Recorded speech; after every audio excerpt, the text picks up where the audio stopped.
మా అమ్మ ఇల్లు కొనిపెట్టేసి తన బాధ్యతను అయితే తీర్చేసుకుంది. ఆ తర్వాత కట్టడం అనేది మా వారు స్టార్ట్ చేశారు. తనకి నచ్చిన విధంగా తనైతే ఇల్లంతా రిమోడలింగ్ చేశారండి. ఇంట్లో కావాల్సినవన్నీ కూడా తనే చూసుకున్నారు. ఈ బాత్రూమ్ సెక్షన్ అనేది ముందు ఉండేది కాదు. అయితే తనేంటంటే అటాచ్డ్ బాత్రూమ్ పెట్టేశారు మెయిన్ మాస్టర్ బెడ్కి. తర్వాత వచ్చేసి ఇది అంటే ఇంకొకటి బయట పెట్టారు. చుట్టూగా తిరిగొచ్చేటట్టు సంధించారు. చాలా అయితే చాలా రిమోడలింగ్ చేశారండి.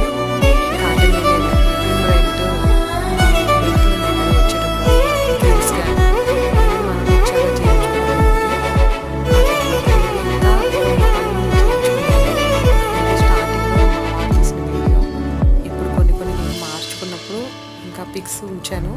స్టార్టింగ్ ఇల్లు కొన్నప్పుడు ఎలా ఉంది, మధ్యలో మార్పులు చేర్పుల వల్ల ఎలా ఉంది, తర్వాత నేను చేసుకున్నాక ఎలా ఉందో మీరు ఒకసారి నాకు కామెంట్లో చెప్పండి.